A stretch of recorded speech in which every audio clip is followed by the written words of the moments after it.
اعوذ باللہ من الشیطان الرجیم بسم اللہ الرحمن الرحیم۔ اہل عقل کے تمام سامعین کو میری طرف سے بہت خوش آمدید اور السلام علیکم۔ امید کرتا ہوں آپ جہاں کہیں بھی ہوں گے خیر و عافیت سے ہوں گے۔ آج کا ٹاپک جو ہے وہ ہم نے رکھا ہے، ایک چھوٹا ٹاپک ہے۔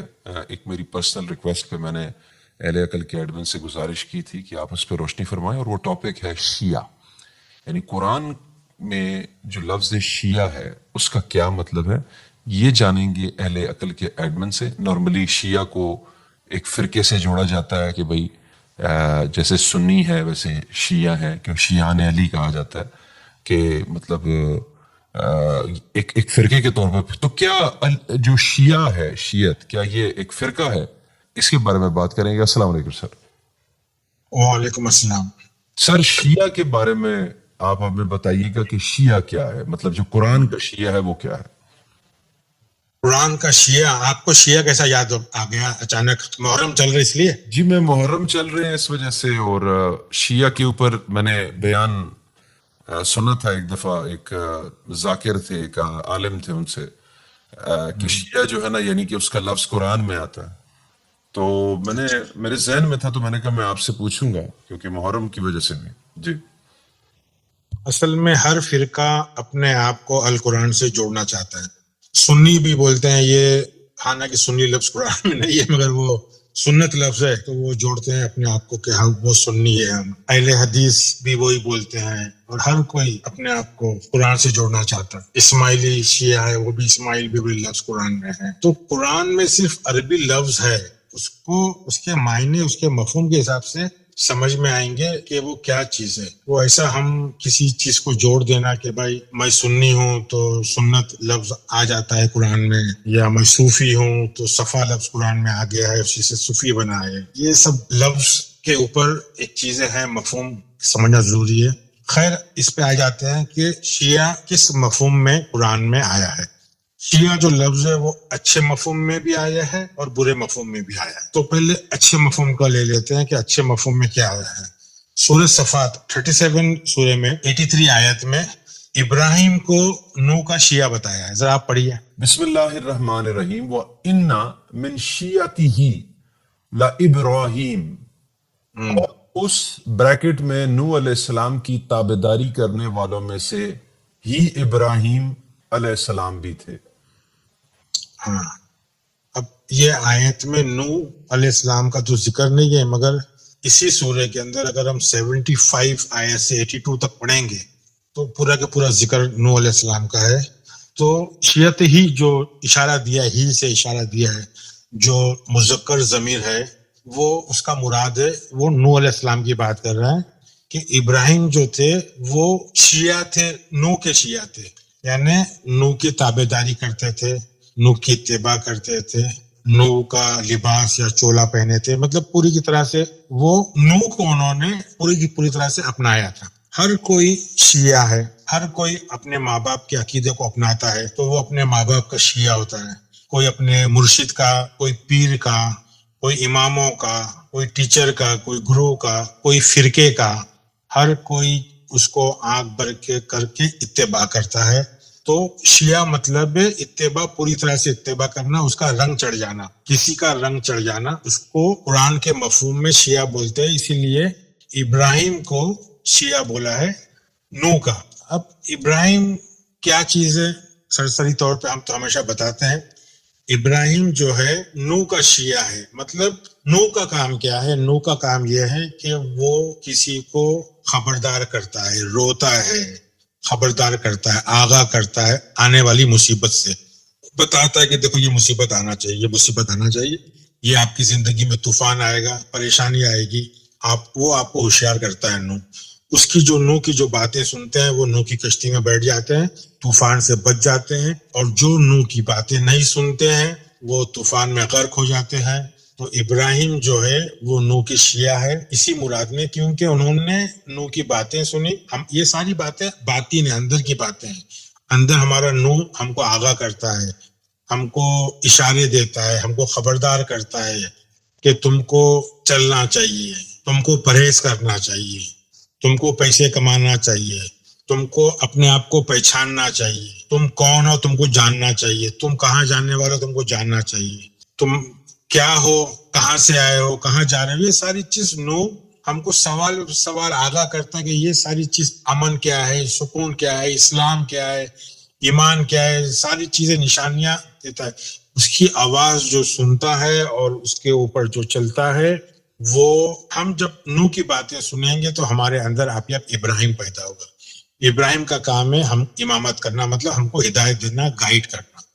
تو یہ مفہوم یہ ہے کہ ابراہیم جو تھے وہ نو کے شیعہ تھے, اور ہر کوئی, میں بتایا, ہر کوئی کسی نہ کسی کا شیعہ ہوتا ہے, ماں باپ کا, اماموں کا, مولویوں کا, عالموں کا, پیر کا, ہر کوئی اپنے اپنے اس کا ہوتا ہے. تو ہم کو یہ سمجھنا چاہیے کہ اگر کسی کا شیعہ بننا ہے تو کس کا بننا ہے, اس کے لیے ذہن چلانا ضروری ہے, عقل چلانا ضروری ہے. اگر غلط انسان کے غلط عقیدے کے شیعہ بن گئے تو آپ کی زندگی میں طوفان آئے گا, سیلاب آئے گا, آپ کو بچا کوئی نہیں پائے گا. شیعہ جو لفظ ہے لغت کے حساب سے وہ لفظ ہے اردو میں جیسا بولتے ہیں شائع کرنا, کسی چیز کو شائع کرنا. جی جی, کیا مطلب ہوا اس کے؟ نشر کرنا کسی چیز کو, جیسے اخبار میں کوئی اشتہار شائع کیا جاتا ہے, پبلش کیا جاتا ہے. یہ شائع کرنا مطلب پھیلانا, کسی چیز کو پھیلانا, انفارمیشن کو, معلومات کو, چیزوں کو, نیوز کو پھیلانا. تو اسی سے شیعہ بنا ہے. تو عربی میں شیعہ کے مطلب ہے کہ بھائی چیزوں کو پھیلانا, انفارمیشن, اس کے پیروی کرنا, اس کے تابع داری میں ہو جانا, اس کے کردار میں ڈھل جانا, یہ بات ہوتی ہے. تو حضرت ابراہیم جو تھے وہ حضرت نوح کے شیعہ تھے, مگر حضرت جب لگا سکتے ہیں جب ہم نے ان کو زندہ رکھا ہے. ہم نے تو ہمارے ابراہیم کو مار دیا, ہم نے تو ہماری نوح کو مار دیا, ہم ان کی باتیں سنتے نہیں ہیں. حضرت وہی ہے جو حاضر ہوتے ہیں. تو ہم نے تو نہ ان کو حضرت رکھا ہے, نہ علیہ السلام رکھا ہے, سلامت بھی نہیں رکھا ہے. سلامت رہیں گے تو حاضر رہیں گے. تو یہ ہماری زندگی میں سے ہم نے قتل کر دیا ہے, غائب کر دیا ہے, ان کو ہلاک کر دیا ہے. تو جس کی زندگی کے اندر, جس کے اندر ابراہیم, نوح, اسماعیل صاحب زندہ ہے, ان کو یہ آیتیں سمجھ میں آئے گی کہ یہ باتیں ساری اندر کی ہو رہی ہے. تو ہم کو ابراہیم بننا ہے. ہم موضوع سے ہٹ جائیں گے, اب واپس شیعہ پہ آ جاتے ہیں. شیعہ فرقہ نہیں ہے اصل میں. فرقہ ایک آیت ہے 6/159 جہاں فرق اور شیعہ یہ دونوں لفظ ایک ساتھ میں آئے ہیں. تو یہ آیت لے لینا آپ. سر یہ ہے کہ ان الذین فرقوا دینہم وکانوا شیعا لست منہم فی شیء انما امرہم الی اللہ ثم ینبئہم بما کانوا یفعلون. بریکٹ میں, اے پیغمبر یقین جانو کہ جن لوگوں نے اپنے دین میں تفرقہ پیدا کیا ہے اور گروہوں میں بٹ گئے ہیں, ان سے تمہارا کوئی تعلق نہیں ہے. ان کا معاملہ تو اللہ کے حوالے ہے, پھر وہ انہیں جتلائے گا کہ کیا کچھ کرتے رہے ہیں. دیکھو یہ آیت میں تفرقہ اور شیعہ کو بانٹا ہے. جنہوں نے اپنے دین میں تفرقہ کر دیا ہے, تفرقہ کر دیا ہے, فرقے بنا دیے. تو سنی بھی شیعہ ہے, وہابی بھی شیعہ ہے, اہل حدیث بھی شیعہ ہے, صوفی بھی شیعہ ہے. ہر کسی نے اپنے دین کو بانٹ دیا ہے, انسانیت کو بانٹ دیا. ہم کو بانٹنا نہیں ہے دین کو. تو ہر کسی نے, جس نے بھی دین کو بانٹ دیا وہ شیعہ ہے, یہ آیت کے مطابق. کیونکہ یہاں تفرقہ لفظ آیا ہے کہ بھائی جس نے بھی دین میں فرقے کی کر دیا ہے تو وہ شیعہ بن گیا. شیعہ بن گیا ہے مطلب اس نے اپنے باپ, دادا اور مرشد, پیر, امام, ان کی اتباع کی ہے اور انہوں نے دین کو بانٹ دیا ہے. دین کے مطلب ایک ایسی زندگی جو ہمارا ضمیر ہم کو آواز دیتا ہے. ہر انسان کا ضمیر جو ہے وہ اس کو آواز دیتا ہے, اس کو برابر پتہ رہتا ہے ضمیر کو کہ یہ غلط ہے یا صحیح ہے. تو ضمیر کو جو زندہ رکھتا ہے وہ بہت ضروری ہے. جس کا ضمیر زندہ ہے اس کا دین زندہ ہے, جس کا ضمیر مر گیا اس کا دین مر گیا. ہم نے انسانیت کو شیعہ سنی میں تو بانٹے ہی ہیں, ہندو, مسلم, سکھ, عیسائی, یہودی میں بھی بانٹ دی ہے. تو یہ دن ایک دن تھا, سب کے لیے ایک ہی تھا, پوری انسانیت کے لیے. ہم نے اس کو بانٹ دیا ہے. تو یہ 6/159 کا مطلب ہے کہ اس کو ہم نے سب ساری چیزوں کو خواہشات میں بانٹ دیا. اپنے اپنے دل کی باتیں, من کی باتیں لے کے چل رہے ہیں اور ہم شیعہ بن گئے ہیں. ہم نے اللہ کے دین کو صرف کتابوں میں, لفظ, الفاظوں میں رکھا ہے اور حقیقت میں ہم کو پتہ ہی نہیں, اور اللہ جانتا ہے کہ ہم کیا کر رہے ہیں. یہ اس آیت کا مفہوم تھا. پھر اسی طرح کی آیت 30/32 بھی ہے، سیم آیت ہے کہ دین کے ہم نے فرقے کر لیے، وہ لینے کی ضرورت نہیں ہے، صرف آپ کو دھیان دینے کے لیے کہ 30/32 بھی ایک ایسی آیت ہے۔ پھر ایک 54/51 آیت لے لیں آپ۔ یہ سر وَلَقَدْ أَهْلَكْنَا أَشْيَاءَكُمْ فَهْلْ مِن مُدَّكِّرٍ، اور ہم نے تم جیسے بتیروں کو ہلاک کر دیا ہے، پس کوئی ہے نصیحت لینے والا؟ یہ بتیرے کون ہے؟ بہت سے۔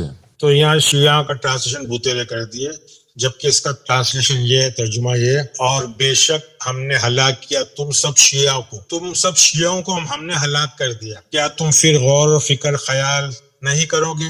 مدکر جو ہے وہ زے کے اوپر نقطہ ہے، مگر قرآن میں یہ دال لکھا ہوا ہے مدکر، مدکر کوئی عربی میں لفظ نہیں ہے، یہ ہے مذکر، جو نقطہ یہ غائب ہو گیا ہے سبھی قرآن کے اندر۔ تو اس میں یہ شیعوں کی بات نہیں ہو رہی کہ ہم نے سب شیعوں کو ہلاک کیا ہے، یہ بات یہ ہو رہی ہے کہ ذہن کے اندر، ہمارے ذہن میں ہر طریقے کے کلر چڑھتے ہیں اور اترتے ہیں، ہم پہلے کچھ اور تھے، اس کے بعد کچھ اور بنے، پھر اور بنے، پھر اور بنے، تو اللہ تعالیٰ شیعوں کو ہلاک کرتا ہے۔ فرقے کی بات نہیں ہو رہی ہے، ہمارے ذہن میں کبھی کس کا کلر چڑھتا ہے، کبھی کس کا کلر چڑھتا ہے، عقائد ہمارے بدلتے رہتے ہیں، سوچ ہماری بدلتی رہتی ہے، یہ سوچ والوں کے لیے کہ سوچ والوں کے جو ہے شیعہ ہمیشہ ہلاک ہوتے ہیں۔ تو یہ جو ہم لباس اور چولا پہن کے گھومتے ہیں، کبھی فلانے مولانا کے پیچھے، کبھی فلانے عالم کے پیچھے، کبھی فلانے امام کے پیچھے، کبھی فلانے پیر کے پیچھے، تو سوچنے والے لوگ ہمیشہ اپنے آپ کو تبدیل کرتے ہیں، اور اللہ شیعہ کو ہلاک کرتے ہیں۔ ہم نے ہلاک کیا کئی شیعوں کو، اس کا مطلب یہ ہے کہ تمہارے ذہن میں جو شیعہ بسے رہتے ہیں، جس کا رنگ چڑھا رہتا ہے، وہ آہستہ آہستہ ہر ایک کا رنگ ہلاک ہوتا ہے، ٹھیک ہے؟ یعنی پہلے ہم نو کو سمجھیں گے، نو سمجھ میں آ جائیں گا تو نو غائب ہو جائیں گے، نو کی جگہ پہ ابراہیم ہو جائیں گے، یعنی خلیفہ بن جائیں گے ابراہیم نو کے بعد میں آنے والے۔ اسی طرح نو جو ہے تبدیل ہو جاتا ہے ابراہیم میں۔ تو یہ شیعہ میں چینجز آتے ہیں سوچنے والوں کے لیے۔ اب سورہ مریم 19 کا 69 لینا۔ 19 کا 69 ثم لننزعن من كل شیعة ایہم اشد علی الرحمن عتیا، ہم پھر ہر گروہ سے انہیں الگ نکال کھڑا کریں گے جو اللہ رحمان سے بہت آکڑے آکڑے پھرتے تھے۔ یعنی یہ واپس بول رہا ہوں، یہ شیعہ فرقے کی بات نہیں ہو رہی ہے، یہ جو رحمان کی بات ہے جس کو سمجھ میں نہیں آتی ہے، جو شیعہ بن جاتا ہے نا اس کو رحمان کی بات نہیں سمجھ میں آتی۔ یعنی کس کا شیعہ بن جاتا ہے؟ اپنے اماموں کا، پیروں کا، مولانا کا، عالموں کا، ماں باپ کے عقیدے پہ چڑھنے، یعنی جس کا رنگ چڑھ جاتا ہے تو اس کو پھر رحمان کا کام کیا ہے؟ قرآن کو سمجھانا۔ ہمارے اندر جو قرآن ہے، ہمارے اندر جو بات رحمان کرتا ہے وہ رک جاتی ہے، کیونکہ ہمارے پر کسی نہ کسی کا کلر چڑھا ہوا ہے، رنگ چڑھا ہوا ہے، تو رحمان کی آواز نہیں آتی ہے، تو وہ رحمان کا باغی ہو جاتا ہے، وہ اس کو سمجھ میں نہیں آتا، وہ رحمان کا گستاخ ہو جاتا ہے، گستاخ رحمان بن جاتا ہے۔ تو ہم کو یہ سمجھنا ہے کہ ہم کو شیعہ بننا ہے تو اللہ کا بننا ہے، رحمان کا بننا ہے، سبحان کا بننا ہے۔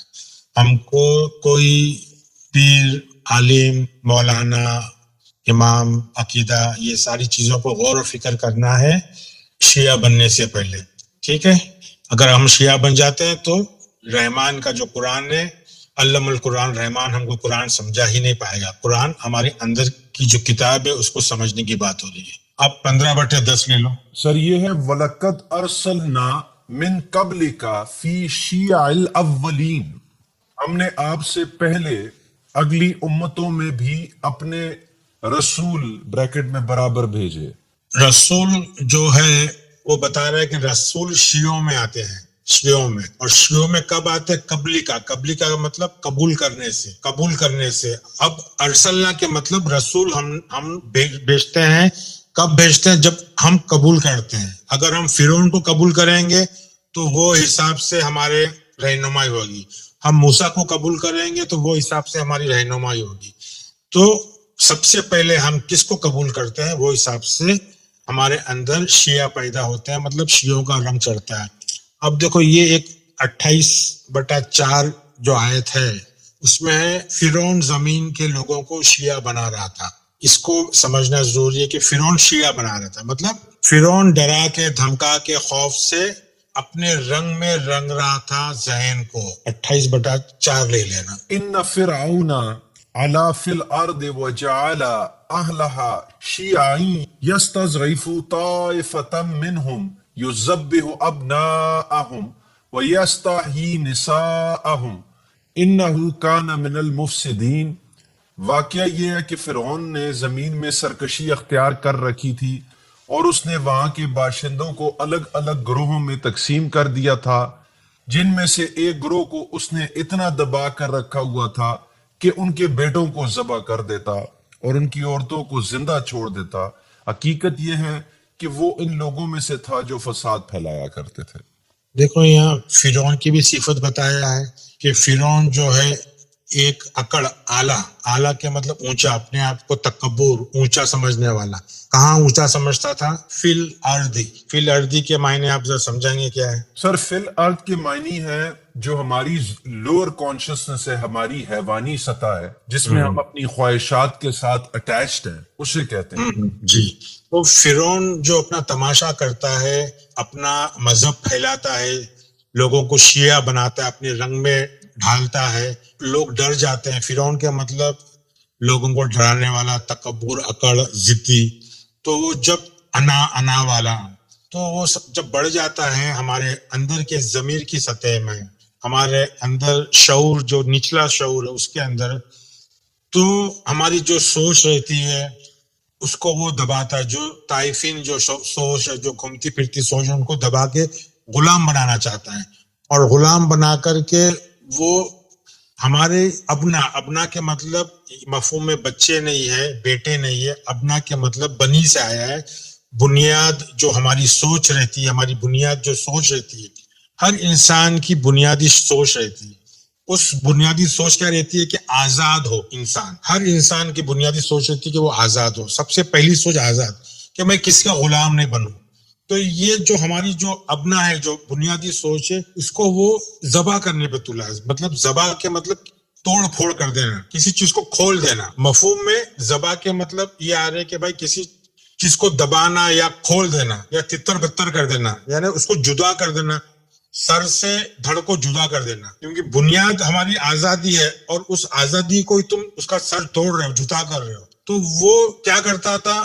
وہ لڑکوں کو مارتا نہیں تھا، تمہاری جو بنیادی سوچ تھی اپنا، اس کو ختم کرتا تھا۔ وہ اس کو سر سے دھڑ کو الگ کرنے کو بھی بولتے ہیں ذبح، وہ کرتا تھا۔ اور زندہ کس کو رکھتا تھا؟ نساء کو۔ نساء کیا چیز ہے؟ ہماری خواہشات۔ ہماری خواہشات تو زندہ رہتی ہے، ہم کتنی بھی غلامی کر لیں، کس سے کتنا بھی ڈر لیں، مگر اندر خواہشات مرتی نہیں، وہ ہمیشہ زندہ رہتی ہے۔ تو نساء کو ترجمہ کرنے والوں نے عورت کیا ہے۔ میں نساء کو ترجمہ خواہشات ہی کرتا ہوں، اور اس کا جو میں مصدر لیتا ہوں وہ نون سین الف لیتا ہوں، حمزہ، اور عورت کا جو مصدر ہے وہ نون سین واو ہے۔ تو اندر خواہشات رہتی ہے، جو تمنائیں رہتی ہے وہ زندہ رہتی ہے، اور جو بنیادی ہماری سوچ ہے آزادی، اس کو وہ دبا دیتا ہے، مار دیتا ہے۔ تو یہ بے شک بہت زبردست مفسدین کے مطلب فساد پھیلانے والا ہے۔ مفسدین فارم فور، اس کا مطلب ہے کہ وہ تمہارے اندر، تمہارے شعور کے، تمہارے ضمیر کے اندر فساد برپا کرتا ہے، پھیلاتا ہے۔ تو یہ 28/4 تھا۔ ایسی آیت اور بھی 2 کا 49 اور 14 کا 6، اگر کسی کو دیکھنا ہے تو یہ دیکھ سکتے ہیں، سمجھ سکتے ہیں۔ تو ہمارا کام قرآن کے لفظ کو کے مطلب تو بتانا ہے، صرف مطلب ہی نہیں بتانا ہے، اس کا مغز کیا ہے، اس کا ایسنس کیا ہے، وہ سمجھانا ہے۔ مطلب تو آپ کو اوپر مطلب لغت میں، قاموس میں مل جائیں گے، ڈکشنری میں، مگر اس کے ایسنس، اس کا مغز کیا ہے، وہ سمجھنا ضروری ہے۔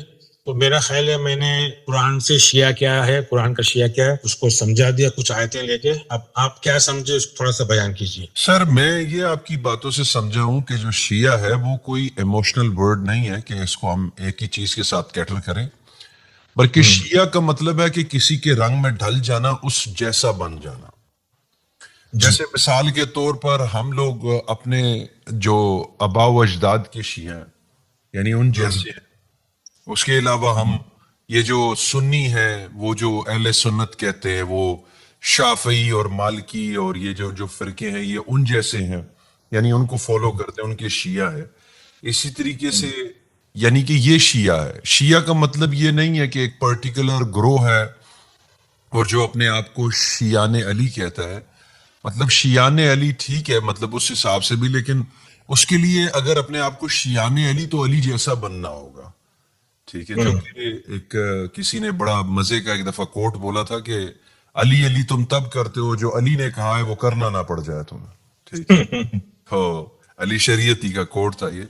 تو اس کا شیعہ جو ہے وہ ابراہیم بھی نوح کے شیعہ ہے, اور اسی طریقے سے فرعون بھی جو ہے وہ شیعہ بناتا ہے. تو شیعہ کوئی ایک ایموشنل ورڈ نہیں ہے, کیونکہ ہم ہر چیز کو ایک سیکریٹ کر کے ایموشنل کر دیتے ہیں, بلکہ شیعہ جو ہے وہ کسی جیسا بن جانے کو کہتے ہیں. آپ کے تمام جو آیتیں آپ نے پیش کی. جی تو خواتین و حضرات, یہ ہماری بات تھی شیعہ کے بارے میں. اس کو آپ انڈرسٹینڈ کیجئے گا. اس کے اوپر جو آیتیں ہم نے پیش کی ہیں اسکرین پہ آپ کے سامنے چلی ہیں, ان کے اوپر غور و فکر کیجئے گا. اور ہمارا یہ چینل آپ لائک کریں, سبسکرائب کریں, اور اگر آپ اور کچھ نہیں کر سکتے تو آپ اس چینل کو شیئر کریں اپنے دوستوں کے ساتھ, تاکہ دور دور تک جو ہے وہ یہ آواز پہنچ سکے. تو اپنا خیال رکھیے گا. انشاءاللہ ایک ڈیٹیل پروگرام لے کر, ایک اور پروگرام لے کر جو اسی کی کنٹینیوٹی میں ہوگا, تو ہم آپ کی خدمت میں حاضر ہوں گے. تب تک کے لیے اللہ حافظ.